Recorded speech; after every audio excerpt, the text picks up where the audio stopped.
జీ5 ఉండగా మీ favourite TV shows ని మీరు అస్సలు మిస్ అవ్వలేరు. Complete free. రాజు, నీకు నా మీద బాగా కోపం వస్తోందా? మీ మీద కాదు, నా మీద, నా గ్రహచారం మీద, నా తలరాత మీద. నా మీద నాకే కోపం వస్తుంది. ఇంత జరిగినా ఒక్క విషయంలో మాత్రం సంతోషంగా ఉంది. ఆ దీపక్ గాడితో మీ పెళ్లి జరగకుండా ఆగిపోయింది. వాడే గనక మీ మెళ్ళ తాళి కట్టుంటే మీ జీవితం సర్వనాశనం అయ్యుండేది. అందుకే రాజు, తప్పనిసరి పరిస్థితుల్లో ఈ తాళిని కట్టుకున్నాను. పెద్ద త్యాగం చేశారులేండి. ఏదో ఘనకార్యం చేసినట్టు చెప్తున్నారు. చాలా మంచి పని చేశారు. మీ వల్ల ఇవాళ పెద్దయ్య దృష్టిలో నేను ఏమైపోయానో తెలుసా? దిగజారిపోయాను. నమ్మక ద్రోహిలా మిగిలిపోయాను. నా వ్యక్తిత్వం, నా సంస్కారం, నా చదువు, నా వినయం, నా గౌరవం అన్నీ మంట కలిసిపోయాయి. పెద్దయ్య నన్ను పట్టుకుని ఎందుకు చేశావురా ఈ పని అని అడుగుతుంటే ఆయన పాదాలకేసి తల బాదుకొని అప్పుడే అక్కడే చచ్చిపోవాలనిపించింది. భూమి మధ్యకు చీలిపోయి నేనందులోకి జారిపోయి భూస్థాపితం అయిపోతే బావుండు అనిపించింది. పెద్దయ్య నన్ను ఎంత తప్పుగా అనుకున్నాడో. పక్కనే ఉంటూ వెన్నుపోటు పొడిచే ఆ దీపక్ గాడి కన్నా నన్నే హీనంగా చూశారు. ఇప్పుడేం చేద్దాం రాజు? ఏం చేయాలో తెలియకే గదా తల బాదుకునేది. మీ పుణ్యమాని ఉద్యోగం పోయింది. ఈ గుడి ముందే అడుక్కోవాలి నేను. అసలు ఇంటికి ఎలా వెళ్ళాలి? మా వాళ్ళకి ఏం చెప్పాలి? నేను మీ మెళ్ళ తాళి కట్టానని చెప్తే మా ఇంట్లో నా పరిస్థితి ఏంటి? నేను మీ మెళ్ళ తాళి కట్టలేదని తెలిస్తే ఆ విజయమ్మ దీపక్తో మళ్ళీ మీ పెళ్లి జరిపిస్తారు. పైగా మా ఇంట్లో రేపు పెళ్లి. ఇన్ని సమస్యలు నా తలకే చుట్టుకున్నాయి ఒక్క మీరు చేసిన పని వల్ల. సరే రాజు, నా వల్లే కదా నీకిన్ని సమస్యలు. నన్నెప్పుడు ఏమీ అనని నువ్వు ఇన్ని మాటలు అన్నావు. ఇంక నిన్నేమీ ఇబ్బంది పెట్టనులే. నేను మీకెవ్వరికీ కనపడినంత దూరం వెళ్ళిపోతాను. ఏదైనా పని చేసుకుని బ్రతుకుతాను. నువ్వు సుఖంగా సంతోషంగా ఉంటే నాకంతే చాలు. వస్తాను. హలో మేడం, ఎక్కడికి? నీకెందుకు? ఎక్కడికో పోతాను. అస్తమిస్తున్న సూర్యుడి వైపు వెళ్తాను. అమ్మాయి గారు ఆగండి అమ్మాయి గారు. నా ఫ్రస్ట్రేషన్లో నేనేదో వాగాను. తిట్టావు. సరే, లెంపలేసుకుంటాను. నేను మిమ్మల్ని ఏం తిట్టలేదు. నా పరిస్థితిని నేను తిట్టుకున్నాను అంతే. మరిప్పుడేం చేద్దాం? మీ ఇంటికి ఎలాగో రానివ్వరు. మా ఇంటికే వెళ్ళాలి. రేపు పెళ్ళి అయిపోయాక మిమ్మల్ని పెద్దయ్య గారి దగ్గరికి తీసుకెళ్తాను. అమ్మో, నాన్న దగ్గరకా? రావాలనే ఉంది, కానీ నేను రాను.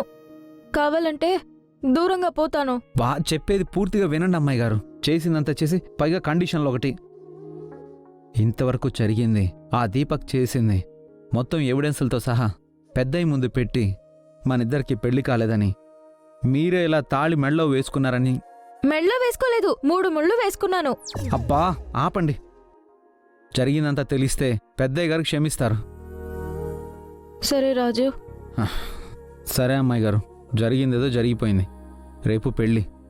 కనీసం ఆ పెళ్ళైనా సవ్యంగా జరగాలంటే మీ మెళ్ళో తాళి ఎవరికీ కనబడకుండా జాగ్రత్తగా దాచుకోండి. పెళ్ళైపోయాక ఆలోచిద్దాం. పదండి వెళ్దాం. రాజు, ఆడ అమ్మాయి గురి పెళ్ళి కదా, ఈడకి తీసుకొచ్చినావేటి? అంత బాగానే ఉన్నది కదా. పెళ్లి కూతురు ఆ ఇంట్లో ఉండాలి గాని ఈడికెందుకు తీసుకొచ్చినవరా అయ్యా?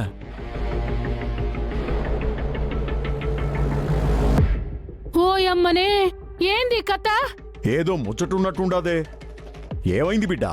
మినిస్టర్ గారి బిడ్డ నీతో వచ్చుడేంది?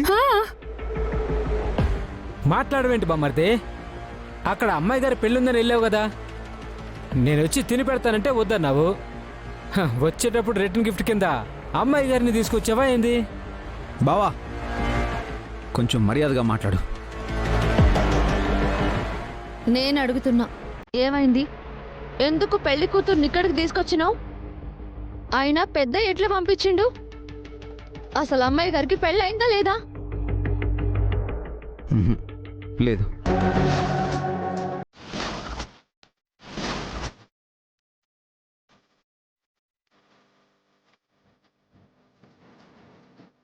పెళ్లి జరగనేలేదా?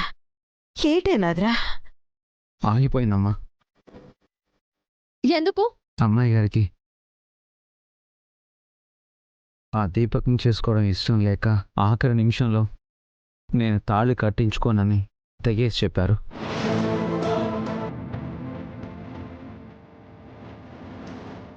దాంతో పెద్ద గొడవ అయింది. పెద్దయ్య పెళ్లి క్యాన్సిల్ అయినందుకు అమ్మాయి గారి మీద చాలా కోపంతో ఉన్నారు. నేనే నచ్చ చెప్పాను.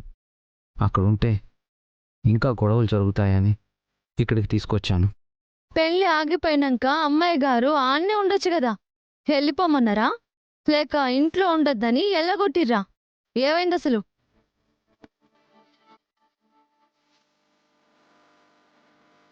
పెద్దింటోళ్ళమ్మాయి పెళ్ళొద్దనుకుని ఈడికొస్తే చూసేటోళ్ళు తప్పుగా అనుకుంటారేమో కదరా అయ్యా. నానా, ఇన్ని రోజులు నేను ఆ ఇంటికి సేవలు చేశాను. పెద్దయ్య గారికి ఆ అమ్మాయి గారికి అండగా ఉన్నాను. ఇలాంటి పరిస్థితుల్లో అమ్మాయి గారికి ఆ ఇంట్లో బాధ చెప్పుకోవడానికి కూడా ఏ తోడు లేరు. ఇక్కడుంటే మనందరం ఉంటాం, కాస్తైనా ప్రశాంతంగా ఉంటారు. అందరూ తప్పుగా అనుకుంటారు అంటే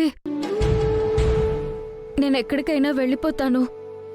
నా వల్ల మీరెవ్వరూ ఇబ్బంది పడకూడదు.